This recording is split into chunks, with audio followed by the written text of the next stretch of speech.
అండి. నమస్తే. నేను మీ లక్ష్మీ చౌదరిని. వెల్కమ్ టు మిస్టరీ మధురంలో తెలుగు ఆడియో స్టోరీస్.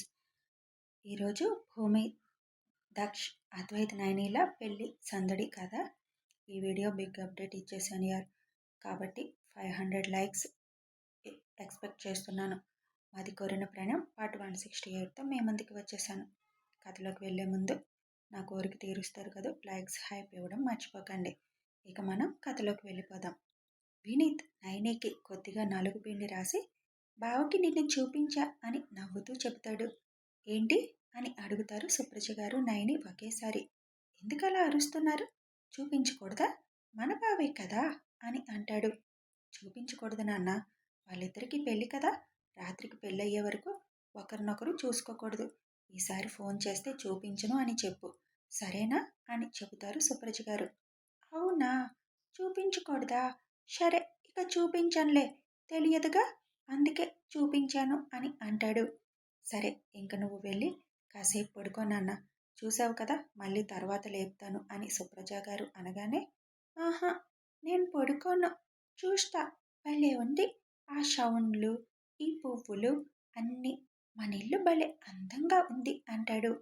సరే పద, కూర్చుందు అని తీసుకువెళ్ళి కూర్చోబెడతారు సుప్రజ గారు. అద్దు, దొంగ కన్నయ్యలాగా మా అన్న అమాయకత్వాన్ని వాడుకుంటావా? తర్వాత చెప్తా నీ పని అనుకుంటుంది నైని. వినీత్ని కూర్చోబెట్టి నైనిని స్నానానికి తీసుకువెళ్తారు సుప్రజ గారు. దక్ష్, అద్వైత్ ఇద్దరు రెడీ అయి కిందకి రాగానే స్రవంతి గారు ఇద్దరికి బొట్టు పెట్టి దిష్టి చుక్క పెడుతుంటే, పిన్ని అవన్నీ వద్దు అంటాడు దక్ష్. ఈరోజు మేమేం చేసినా కాదనకూడదు పెద్దబాబు, మేమేం చెప్తే అది వినాల్సిందే, ఈ రోజును మాకు ఇచ్చేసాయి అంటారు స్రవంతి గారు నవ్వుతూ. అలాగని నాకిష్టం లేనివన్నీ చేస్తే ఎలా పిన్ని?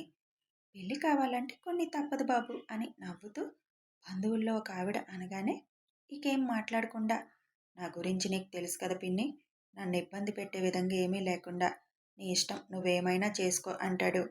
అద్దు మాత్రం పూర్తిగా వాళ్ళ ఇష్టానికి వదిలేస్తాడు. ఇద్దరినీ కూర్చోమని అందరూ అక్షంతలు వేస్తుంటే స్రవంతి గారు అందరికీ తాంబూలం అందిస్తారు. అదంతా కొంచెం ఇబ్బందిగా అనిపిస్తున్నా తన నల్లత్రాజు కోసం ఇష్టంగానే ఫీల్ అవుతాడు దక్ష్. భూమిని పెళ్లి కూతురుగా రెడీ చేసి భారతి గారు కళ్ళారా చూసుకుంటారు. కళ్ళల్లో నుంచి ఆవిడికి కన్నీరు రాలిపోతుంటే, మా ప్లీజ్ ఎమోషనల్ అవ్వకు, ఇప్పుడు నువ్వు అయ్యావంటే నేను కూడా అవుతాను, నేను ఏడ్చానంటే మీ అల్లుడు నా మీద కారాలు మిరియాలు నూరుతారు అని కళ్ళల్లో కన్నీటి చెమ్మ నిండగా నవ్వుతూ అంటుంది. ఆనందం రా తల్లి, నిన్ను పెళ్లి కూతురుగా చూస్తుంటే ఆనందం అని నుదురు మీద ముద్దు పెట్టి, బామ్మ నోటి మాట నిజమైంది, ఒక యువరాజు నీకు దొరికాడు అని ఆనందంగా చెప్పి, పద కింద అందరూ ఎదురు చూస్తున్నారు అని భూమిని తీసుకొని బయటికి వస్తారు. సింపుల్గా పెళ్లి కూతురుగా రెడీ చేస్తేనే అందంగా కనిపిస్తుంటే ఇక సాయంత్రం మన అమ్మాయికి ఎంత దిష్టి తగులుతుందో శేఖర్ అని కిందకి దిగుతున్న భూమిని చూసి అంటారు హర్ష గారు. నాకింకా చిన్నప్పుడు నా చేయి పట్టుకొని నడిచిన భూమి కళ్ళ ముందు మెదులుతుంది. అప్పుడే నా కూతురు పెళ్లి కాబోతుంది.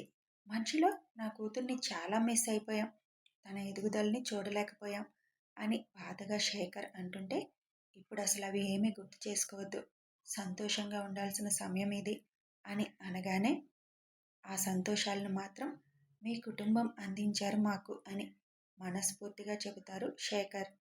ఒక పంచే, మా అందరికీ గుడులు కట్టించు అని నవ్వుతూ హర్ష గారు అనగానే శేఖర్ గారు నవ్వేస్తారు. భూమికి ఫోటో తీయాలి అని చూసేసరికి తన ఫోన్ కనిపించకపోవడంతో, బావా నా ఫోన్ ఎక్కడా అని అడుగుతుంది ఆద్య. ఎందుకు, మా చెల్లి ఫోటో తీసి మీ అన్నకి సెండ్ చేయడానికా? సాయంత్రం ఇక్కడి నుంచి బయలుదేరే వరకు నీ ఫోన్ నా దగ్గరే ఉంటుంది, సైలెంట్గా ఇంటి కోడలుగా చేయాల్సిన పనులన్నీ చేయి అని అంటాడు విజయ్.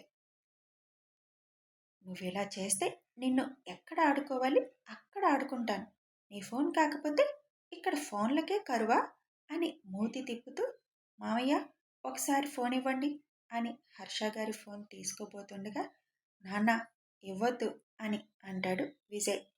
ఇవ్వన్లే, నా అల్లుడు కూడా నా కూతుర్ని చూడడానికి తహతహలాడాలి, అలా ఊరకనే చూసేస్తే ఎలా అని నవ్వుతూ అంటారు హర్ష గారు. ఇది టూ మచ్ మామయ్య అంటుంది ఆద్య. ఏ మచ్చైనా పర్వాలేదులే అని అంటారు. భూమిని కూర్చోబెట్టగానే ముందు మీరు అక్షంతలు వేయండి అని హర్ష గారిని పిలుస్తుంది భారతి. నేనెందుకమ్మా సింగిల్గా, మీ ఇద్దరు దంపతులు, మీ ఇద్దరు వేయండి అన్నా. లేదు, మీకే ఫస్ట్ ఆ హక్కు ఉంది, పదండి అని శేఖర్ గారు తీసుకొస్తారు. అక్షంతలు వేసి నా బంగారం అని నుదురు మీద ముద్దు పెడతారు. తర్వాత అందరూ ఒక్కొక్కరిగా అక్షంతలు వేయడం మొదలు పెడతారు. తల్లి తండ్రి మీరు వేయండి అన్న, మీ అందరి ఆశీర్వాదాలు నా బిడ్డకి ముందు కావాలి అని అందరికీ అవకాశం ఇచ్చాక చివరిగా ఇద్దరు అక్షంతలు వేసి భూమిని హత్తుకుంటారు. నయనిని పెళ్లి కూతుర్ని చేసేసి కూర్చోబెట్టాక అప్పటికే వాళ్ళు రూముల్లోకి వెళ్ళిపోవడంతో అద్వైత్ మళ్ళీ వినీత్కి ఫోన్ చేస్తాడు. కట్ చేయడం మొదలు పెడతాడు వినీత్. వీడేంటి కట్ చేస్తున్నాడు అనుకొని నార్మల్ కాల్ చేస్తాడు. అది లిఫ్ట్ చేసి, హలో బావా, ఇంక నాకు ఫోన్ చేయకు, నేను చూపించను, చూడకూడదంట నువ్వు, సాయంత్రం పెళ్లిలోనే చూడాలంట, ఉంటాను, బాయ్ అని ఫోన్ కట్ చేస్తాడు వెంటనే వినీత్. ఓరిని, నిన్ను కూడా చెడగొట్టారా వాళ్ళు అని నవ్వుకుంటూ ఎలా ఉంటుందో ఊహించుకుంటాడు. ఆద్య ఫోన్ కోసం వెయిట్ చేసిన దక్ష్ ఫోన్ రాకపోయేసరికి ఏదో జరిగి ఉంటుందని ఊహించుకొని, ఓకే నల్లత్రాజు, నీకోసం ఎదురు చూడటంలో కూడా ఒక ఆనందం ఉందిలే, సాయంత్రమే చూస్తాను నిన్ను అని అనుకుంటాడు దక్ష్.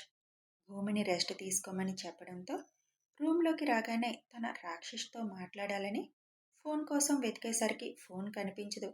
నా ఫోన్ ఎక్కడా, ఇక్కడ పెట్టానే అని వెతికినా కనిపించకపోయేసరికి భరత్ విజయ్ గాని దాచేసి ఉంటారని అర్థమవడంతో దొంగలు వీళ్ళు అనుకొని ఇంకొక్కసారి మాట్లాడితే బాగుండు నా రామ్తో అనుకుంటూ దీనంగా కూర్చుంటుంది. ఇవాళ పెళ్ళికి నన్ను తీసుకువెళ్తున్నారా అని అడుగుతుంది జయ తన భర్తని. తీసుకువెళ్తా, నువ్వు చూడాలి, ఏ అమ్మాయినైతే నువ్వు దూషించావో, చిన్నతనంగా చూసావో ఆ అమ్మాయి వైభోగం చూసి కుళ్ళుకొని చావడానికైనా తీసుకువెళ్తాలే. అసలైతే పెళ్ళికి కూడా వెళ్ళకూడదు అనుకున్నాను, కానీ అందరూ కొలీగ్స్ కూడా వెళ్తున్నారు, నువ్వెందుకు రాలేదు అని అడిగితే ఏం చెప్పాలి, అందుకే వెళ్ళక తప్పడం లేదు. ఎంగేజ్మెంట్కి వెళ్ళకపోతేనే 1,00,000 ప్రశ్నలు అడిగారు, వాటి నుంచి తప్పించుకోవడానికైనా వెళ్ళాలిగా. ఒక్కడనే పోదామనుకున్నాను, కానీ నువ్వు కళ్ళారా చూస్తే బాగుంటుంది, నీ దిష్టి తగలదులే, నీలాంటి వాళ్ళ కన్ను పడకుండా ఆ దక్షత్ ఎప్పుడు వాళ్ళ చుట్టూ ఒక రక్షణ కవచం ఉంచుతాడుగా అని అంటారు ఆయన. అబ్బో అని మూతి సాగదీసి అక్కడి నుంచి బయటికి వెళ్ళిపోతుంది జయ. వనజకి మాత్రం ఇండియా రాలేదని చాలా అసహనంగా ఉంటుంది. వచ్చినా పెళ్ళి ఆపలేదని తెలుసు, కానీ వాళ్ళు సుఖంగా ఉండకూడదని మాత్రం రోజుకి 100 సార్లు కోరుకుంటుంది. అవకాశం దొరకకపోతుందా అని ఆలోచిస్తూనే ఉంటుంది. చిరాకుగా ఉండి ఫోన్లో వీడియోలు చూడడం మొదలు పెట్టేసరికి బెంగళూరులో జరిగిన వీడియోలు కళ్ళబడడంతో వీడు ఇంకా ఎన్నాళ్ళు వీటిని హైలైట్ చేస్తాడో. ఈ రోజుల్లో నరబలి అమరత్వం ఎక్కడుంది, ఉంటే అందరూ అదే పని చేస్తారు కదా అని అనుకుంటూ కిందకి స్క్రోల్ చేసిందల్లా మళ్ళీ ఆ వీడియో ఓపెన్ చేస్తుంది. అసలు పూర్తిగా చూడలేదు, ఏం జరిగిందో చూద్దామని. సందడి సందడిగా మారిపోయిన ఇంట్లో రూమ్కే పరిమితం అయిపోతాడు దక్ష్. టిఫిన్లు చేశాక మిగిలిన కార్యక్రమాలు కూడా వరుసగా ఒక్కొక్కటి పూర్తి చేసేస్తారు 3 ఇళ్లల్లో. మధ్యాహ్నం లంచ్ చేశాక పెళ్లి జరిగే మండపం దగ్గరికి బయలుదేరడానికి మొత్తం 3 ఇళ్లల్లో సిద్ధం చేసేస్తారు. అన్నీ సిద్ధమైపోయాక 3 గంటలకి హర్ష గారి ఇంటి నుండి భూమిని తీసుకొని ముందు బయలుదేరడానికి రెడీ అవుతారు. అలాగే అక్కడ నైని వాళ్ళ ఇంట్లో పెళ్లి కూతుర్లు మండపం చేరాకే పెళ్లి కొడుకులు బయలుదేరాలి కాబట్టి కాసేపు పెళ్లి కొడుకులకి రెస్ట్ దొరుకుతుంది. పూర్తిగా భూమిని పెళ్లి కూతురుగా రెడీ చేస్తారు. అద్దంలో తనని తాను చూసుకొని భావోద్వేగానికి గురి అవుతుంది భూమి. ఆ సమయంలో ఒక్కసారి దక్షతో మాట్లాడాలన్న కోరిక బలంగా వచ్చినా దానిని కష్టంగా తన మనసులోనే అణుచుకొని తన రామ్తో 7 అడుగులు వేసి జీవితాంతం తనతో కలిసి ఉండడానికి చేస్తున్న అందమైన ఘట్టం కోసం బయలుదేరుతుంది భూమి. పక్కనే ఉంటుందని తెలిసినా ఇప్పుడు గుమ్మం దాటితే మళ్ళీ ఈ గుమ్మంలోకి తన కూతురు రాదు, భూమి ఇక్కడ ఉండదు అన్న ఆలోచన హర్ష గారికి కళ్ళల్లో నీళ్లు తెప్పిస్తుంది. పక్కనే ఉంటుంది, మీకే అలా ఉంటే మేమేమైపోవాలి అని అంటారు శేఖర్ గారు. పిల్ల సంతోషంగా ఉంటుందని ఆనందపడండి, అంతేగాని బాధపడకండి అని పెద్దావిడిగా బామ్మగారు చెప్పగానే ఆ సంతోషం మాకెప్పుడు ఉందిలేండి అంటారు. సరే సరే, ఇక బయలుదేరుదాం, టైం అవుతుంది అని విజయ్ అనడంతో భూమిని తీసుకొని అక్కడి నుంచి మండపానికి బయలుదేరుతారు. అట్నుంచి నైని వాళ్ళు కూడా బయలుదేరుతారు. నైని ఇల్లంతా కళ్ళు తిప్పుతూ చూస్తుంటే, నువ్వేం దూరం వెళ్ళడం లేదులే బంగారం, దగ్గరలోనే కదా ఉంటున్నావు, ఎప్పుడు రావాలంటే అప్పుడు రావచ్చు, పద అని తనకి బాధగా ఉన్న ఆ బాధని లోపలే దాచుకొని అంటారు సుప్రజ గారు. ఇంక చెల్లి నాతో ఉండదా, భూమితో ఉంటుందా, నేను కూడా వాళ్ళ దగ్గరే ఉంటాను అని అంటాడు వినీత్. అలాగే, ముందుగాన్లే, ముందు చెల్లి పెళ్లి చూడాలిగా, మీ ఫ్రెండ్ భూమి కూడా వచ్చేసిందంట, వెళ్దామా మరి అని అనగానే, ఓ వెళ్దాం, భూమిని ఇలాగే రెడీ చేసి ఉంటారు కదా, చూడాలి అంటాడు. అక్కడి నుంచి బయలుదేరుతారు తనని తీసుకొని. వారిరువురు కళ్యాణ మండపం చేరగానే పెళ్లి కొడుకులిద్దరూ బయలుదేరుతారు ఇంటి నుంచి. ఫంక్షన్ హాల్ దగ్గరికి రాగానే విజయ్, భరత్ ఇద్దరూ కలిసి దక్ష్ కాళ్ళు కడుగుతారు.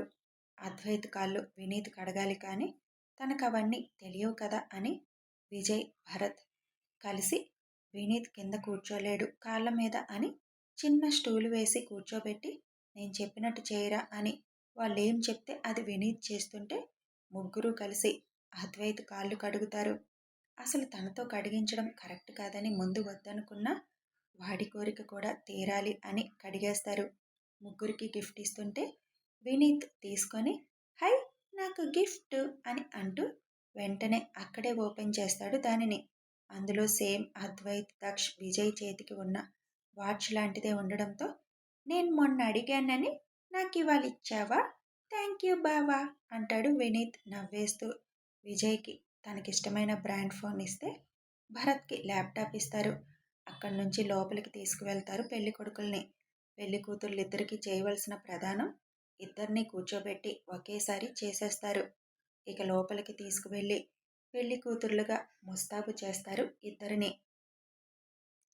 వినీత్ భూమిని చూసి, భలే ఉన్నావు భూమి, నీకు పెళ్ళి కదా, నీకు గిఫ్ట్ ఇవ్వాలి కదా అని చెప్పి మళ్ళీ ఆంజనేయుడు లాకెట్ని తనకే ఇస్తాడు. ఇది నాకెందుకు, నీ దగ్గరే ఉండాలి అన్నా, లేదు లేదు, ఇది నీ దగ్గరే ఉంచుకో, ఎప్పుడు నీకు తోడుగా ఉంటాడు అని చెప్పి తన చేతిలో బలవంతంగా పెట్టేస్తాడు. వద్దు అంటున్నా, పర్వాలేదు తీసుకోమ్మా, వాడు మొన్నటి నుంచి అది నీకే ఇవ్వాలని గోల చేస్తున్నాడు, మేమే చెప్పాం పెళ్ళికి గిఫ్ట్గా ఇవ్వు అని, అందుకే ఇస్తున్నాడు అని సుప్రజ గారు అనడంతో ఇకేం మాట్లాడలేక దానిని తీసుకుంటుంది. మరి నైనికేమిచ్చావు అని అడుగుతుంది భూమి. నాకు కూడా అదే ఇచ్చాడు, ఎంత బాగా అడిగాడంటే, ఇది భూమికి ఇస్తే మరి చెల్లికి ఇవ్వాలిగా, ఇలాంటిదే ఇంకోటి కావాలి అన్నాడు, అమ్మ వాళ్ళు అప్పటికప్పుడే తీసుకొచ్చారు, ఉదయం అదే ఇచ్చేశాడు నాకు అంటుంది నైని. ఆ 2 లాకెట్లు మీకు పుట్టిన మొదటి సంతానానికి మెడలో వేయండి, వాడి గుర్తుగా అంటారు సుప్రజ గారు. గుర్తుగా ఏంటి పెద్దమ్మ, అలా అనకండి అంటుంది భూమి. సుప్రజ గారు ఒక నవ్వు నవ్వి పక్కకి వెళ్ళిపోతారు. ఆద్య అదంతా గమనించి ఎమోషనల్ అయిపోతున్నారని, ఓకే ఓకే, వాళ్ళిద్దరికీ ఇచ్చావు కానీ నాకే గిఫ్ట్ ఇవ్వలేదుగా వినీత్, నేనంటే నీకు ఇష్టం లేదు కదా అని అంటుంది మొహం ముడిచేసి. అయ్యయ్యో, నిజమే కదా, నీకు నేను ఏమీ ఇవ్వలేదు కదా, ఏమి ఇవ్వను అని ఆలోచించి తన వేలికి ఉన్న ఉంగరం చూసి, ఇది ఇచ్చేస్తా అని తీయబోతుంటే, వద్దొద్దు, నేను సరదాగా అన్నాను అంటుంది ఆద్య.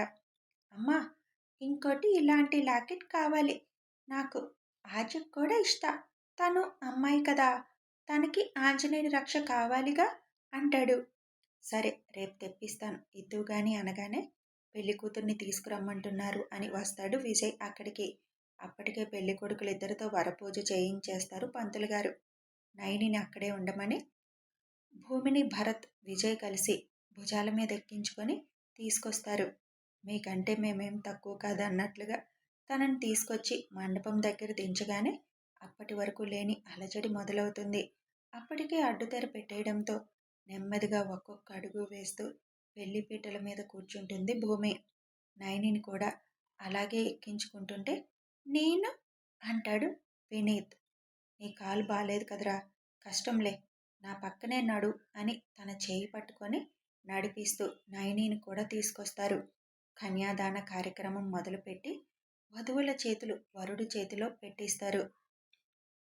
దక్షకి కొంటె ఆలోచన రాగానే తన చేతిలో పెట్టిన భూమి చేతిని 2 వేళ్లతో చిన్నగా వెనక వైపు గిల్లుతాడు. ఆ క్షణం భూమి ఎక్స్ప్రెషన్ ఎలా ఉంటుందో ఊహించుకోగానే నవ్వొచ్చేస్తుంది తనకి. గిల్లగానే మూతి ముడిచి చిరుకోపంగా అడ్డుతెరలో నుంచే దక్ష వైపు చూస్తుంది భూమి. అద్వైత్ నేనేమీ తక్కువ కాదన్నట్లు తన వేళ్లతో చిన్నగా నయని చేతుల మీద ముగ్గులు వేయడం మొదలుపెట్టి నయనిలో కొత్త అలజడిని సృష్టిస్తాడు. దక్ష భూమి అద్వైత్ నయని కన్యాదానం జరుగుతున్న సమయంలోనే జయ తన భర్తతో మండపంలోకి ఎంటర్ అవుతుంది. బయట నుంచి లోపల వరకు ఉన్న అలంకరణకే కళ్ళు వదిలేసి మరీ చూసుకుంటూ వచ్చిన జయ అందంగా ముస్తాబైన పెళ్లి మండపాన్ని చూసి దీని జాతకమేంటో ఇంత గొప్పగా అంగరంగ వైభవంగా జరుగుతున్న పెళ్లిలో పెళ్లి కూతురుగా కూర్చుంది అని గొనుక్కుంటూ కూర్చుంటుంది. అప్పటికి భూమి కన్యాదానం కోసం కూర్చోవడంతో భూమి వెనక భాగం మాత్రమే కనిపిస్తుంది. పూలతో అందంగా అల్లిన పూల జడను చూసి బంగారపు పూల జడ పెడతారు అనుకున్నానే, పూలతోనే వేశారు. ఎక్కడికి పోతాయిలే బుద్ధులు, ఎంత బంగారంలో ముంచినా అదెలా వాడుకోవాలో తెలియాలిగా అని సాగదీస్తూ భర్తతో జయ అంటుంటే, ఎన్ని బంగారాలు వజ్రాలు జడలు వచ్చినా పూలతో అల్లిన అందం వస్తుందా? ఉంది కదా అని ప్రతిదానికి బంగారం వాడితే అందం ఉండదు. దేనికి ఏమి వాడాలో అదే వాడాలి. ఆ అమ్మాయి జడ ఉన్న పొడవుకి పూలతో అల్లిన జడ అంత అందంగా ఉంటే నీకు బంగారం కనిపించలేదని బాధగా ఉందా తల్లి అని అంటారు ఆ పక్కనున్న పెద్దావిడ. ఆ మాటలు విని ఆవిడ గారికి అంతేలేండి, ఉన్న వాటితో తృప్తిపడే రకం కాదు, లేని వాటి కోసం ఆశపడే రకం అని అంటాడు వాళ్ళ ఆయన. కాళ్ళు కడిగి కన్యాదానం చేసి భూమిని దక్ష చేతుల్లో సంతోషంగా పెడతారు భారతి శేఖర్ దంపతులు. శేఖర్ గారు ఆయన పక్కనే హర్ష గారిని కూర్చోమన్నా పర్వాలేదు, తను నా కూతురు అని నా గుండెకి తెలిస్తే చాలు అని అంటారు హర్ష గారు. అలా భూమి చేతులు దక్ష చేతిలో పెడుతున్నప్పుడు కన్యాదానం మంత్రాలు పంతులు గారు చదువుతున్నప్పుడు భారతి శేఖర్ గారి దంపతుల కళ్ళల్లో కన్నీళ్లు వచ్చేస్తాయి. తన కూతురికి కన్యాదానం చేసి పెళ్లి చేస్తామన్న నమ్మకం పోయి అసలు కూతురు ఉందో లేదో కూడా తెలియని స్థితిలో ఉన్న వాళ్ళకి ఇదంతా కూడా కలలాగే అనిపిస్తూ ఉంటుంది. ఇది కల కాదు, నిజంగా నిజం. తమ కూతురు పెళ్లి అంగరంగ వైభవంగా జరుగుతుంది అని వాళ్ళ కళ్ళల్లో నీళ్లు ఆగడం లేదు. ఇంకో పక్క సుప్రజ గారి దంపతులు అద్వైత చేతుల్లో నయని చేతులు పెట్టి కన్యాదానం చేస్తారు. తమ కూతురికి అనుకోకుండా దొరికిన వరమే అనుకుంటారు ఇద్దరు. ఫస్ట్ నుంచి తెలిసిన వాళ్లే అయినా, ఆప్యాయంగా పలకరించుకునే వాళ్లే అయినా ఎప్పుడూ అనుకోలేదు నయనిని ఆ ఇంటి కోడలుగా చేయాలి అని. కనీసం ఆశ కూడా పడలేదు. వాళ్ళు సాధారణ డాక్టర్స్, ఎప్పుడు అలాగే ఆలోచించేవాళ్ళు. ఇక నయని గురించి ఏ టెన్షన్ పడాల్సిన అవసరం లేదు అన్న మనసు తృప్తి వాళ్ళకి నిండిపోతుంది. కన్యాదానం అయిపోగానే జీలకర్ర బెల్లం పెట్టిస్తారు పంతులు గారు. అడ్డుతెర తీసేయగానే ఎప్పుడెప్పుడు తన నల్లత్రాచుని చూద్దామా అని ఎదురు చూస్తున్న దక్ష్ క్షణం కూడా లేటు చేయకుండా భూమి వైపు చూస్తాడు. భూమి మాత్రం రెప్పలు ఎత్తడానికి సిగ్గుపడుతుంటే, ఓహో, కొత్తగా సిగ్గుపడుతుంది నా నల్లత్రాచు అని చిన్నగా అంటాడు. చిన్నగా కళ్ళెత్తి నుదుటిన బొట్టు భాసికం బొగ్గన దిష్టి చుక్కతో కొత్తగా కనిపిస్తున్న తన రాక్షసిని చూసి ముద్దుగా అనిపిస్తుంటే చూస్తూనే ఉండిపోతుంది. మెరూన్ రంగు పట్టు చీరలో ముద్ద మందారంలా మెరిసిపోతున్న సతిని రెప్ప వేయకుండా చూస్తూ ఉండిపోతాడు దక్ష్. అందులో 2 రోజుల నుంచి సరిగ్గా తనని చూసిందే లేదు. పైగా ఉదయం నుంచి అసలు మాట్లాడడానికి కూడా అవలేదు. ఆ కొంచెం దూరం కూడా ఏదో దూరంలా అనిపించింది దక్షకి. ఇంత మాయ చేసావేంటి నల్లత్రాచు నన్ను అనుకుంటాడు మనసులో. ఓయ్ రౌడీ, ఎప్పుడు నాతో పోట్లాడే నువ్వు ఇప్పుడు సిగ్గుపడుతుంటే కొత్తగా కనిపిస్తున్నావు అంటాడు అద్వైతిని చూడడానికి సిగ్గుపడుతూ రెప్పలు వాల్చేస్తున్న నయనిని చూసి. నిజంగానే చిన్నప్పటి నుంచి తెలిసిన వాడైనా పెళ్లిపీటల మీద కూర్చున్న దగ్గర నుంచి కొత్త అలజడి కొత్త సిగ్గు తనని చుట్టుముట్టేస్తుంటే తనకే అర్థం కావడం లేదు. మేడం, సార్ని చూడండి మేడం అని ఫోటోగ్రాఫర్స్ గొడవ చేస్తుంటే ఇక అప్పుడు పూర్తిగా కళ్ళెత్తి చూస్తుంది. ఎందుకంత సిగ్గు? నేనేమైనా కొత్త నీకు? అని అడుగుతాడు అద్వైత్. మనోహర్ గారు 2 సార్లు అందరూ వచ్చి ఇబ్బంది పడే కన్నా తాళి కట్టాక ఒక్కసారి అందరూ అక్షంతలు వేదురు గాని అని ముందే చెప్పేయడంతో ఎక్కడి వారు అక్కడే కూర్చుంటారు. మండపం మీద ఉన్న పెద్దవాళ్ళందరూ అక్షంతలు వేస్తారు. భూమిని తీసుకొచ్చి దక్ష పక్కన కూర్చోబెట్టగానే అప్పటి వరకు అటే చూస్తున్న జయ కళ్ళు ఒక్కసారే గుడ్లగూబ కళ్ళులాగా పెద్దవి చేసుకొని, అమ్మో అమ్మో, ఏమి రాజభోగం దీంది, ఇన్ని నగలు, కూటికి గతిలేంది, ఎక్కడి నుంచో వరదల్లో కొట్టుకొచ్చినట్టు కొట్టుకొచ్చింది, ఇప్పుడు ఏముంది అని మనసులో తిట్టుకుంటూనే ఉంటుంది. పైకంటే ఎవరు విని ఏమంటారు అన్న భయంతో. అప్పుడే వనజ ఫోన్ చేస్తుంది జయకి. వాళ్ళు ఉదయం లేచేసరికి ఇక్కడ పెళ్లి ముహూర్తం, భర్త పక్కనే ఉండడంతో ఎత్తితే కొట్టినా కొడతాడని నేను వాష్రూమ్కి వెళ్తానని కొంచెం వెనక్కి వచ్చి ఫోన్ లిఫ్ట్ చేసి మండపం వైపు చూపిస్తుంది. భూమి నవ్వుతూ దక్ష ఏదో అంటుంటే మాట్లాడుతూ కనిపించడం చూసి ఆ నగలు, ఆ చీర, ఆ మండపం అన్నీ చూసి వనజ వంకాయ కుళ్ళిపోయినట్లుగా కుళ్ళుకుపోతుంది లోపల. చూసావా, అసలు ఎక్కడి నుంచి వచ్చింది, ఎక్కడ కూర్చుంది, అతని పక్కన కూర్చునే అర్హత ఉందా దానికి, కానీ కూర్చోబెట్టుకున్నారు అని అంటుంది జయ. ఆ మాట అటువైపుగా వెళుతున్న శరత్ గారి చెవిలో పడుతుంది. కోపంగా అటువైపు చూసి దగ్గరికి వెళ్ళి గట్టిగా ఇద్దామనుకొని కూడా, వద్దులే, పెళ్లిలో ఎందుకు, తర్వాత చెబుదాం ఈవిడి పని అనుకొని గెస్టులు వస్తుంటే ముందుకు వెళ్ళిపోతారు ఆహ్వానించడానికి. తలంబ్రాలు వస్త్రాలు మార్చుకొని రాగానే మాంగళ్య ధారణ పూజ చేయిస్తారు పంతులు గారు. ఇరువురికి తాలిబొట్టు అందించగానే అన్నదమ్ములిద్దరూ తమ ప్రియ సతుల మెడలో ఇష్టంగా 3 ముళ్ళు వేస్తారు. 3 ముళ్ళు వేయగానే, ఫైనల్లీ ఇక నువ్వు నా నుంచి ఎటూ పారిపోకుండా తాడుతో కట్టేశానమ్మాయి నిన్ను, నవ్వుతూ అంటాడు దక్ష్. మొత్తానికి నన్ను నీ సొంతం చేసేసుకున్నావు కదా రౌడీ, అంటాడు 3 ముళ్ళు వేసిన అద్వైత్. ఏదో నీకిష్టం లేనట్టు, నేను బలవంతంగా కట్టించుకున్నట్టు మాట్లాడుతున్నావే, అంటుంది నైని. ఫస్ట్ నువ్వే నాకు ప్రపోజ్ చేశావు, అది మర్చిపోకూడదమ్మాయి అని అంటాడు అద్వైత్. మీలాగా మనసులో దాచుకోవడం మాకు చేత కాదులే, అంటుంది నైని. నల్లపూసలు కూడా ఇచ్చి మెడలో వేయమనగానే అప్పటికే తాళిని చేత్తో పట్టుకొని చూసుకుంటున్న భూమిని చూసి, ఏం చూసుకుంటున్నావు అందులో అని అడుగుతాడు నల్లపూసలు మెడలో వేస్తూ దక్ష్. మీ ప్రేమని చూస్తున్నా, తలెత్తి దక్ష వైపు చూస్తూ అంటుంది భూమి. తన కంట్లో కారిపోవడానికి రెడీగా ఉన్న కన్నీరుని చూసి, చుక్క బయటికి వచ్చిన ముద్దు పెట్టేస్తా ఇక్కడే, అంటాడు చిరుకోపంగా. అవి ఆనందంతో వస్తున్నాయి, అంటుంది మూతి బిగబట్టి. ఆనందంగా ఉంటే స్మైల్ రావాలి, కన్నీళ్లు కాదు అని బిగబెట్టిన పెదాలని చేతితో విడదీస్తాడు. వాళ్ళిద్దరి మధ్య ఉన్న చనువుని చూసి కుళ్ళుకు చచ్చిపోతున్నారు ఇక్కడ జయ, వనజ.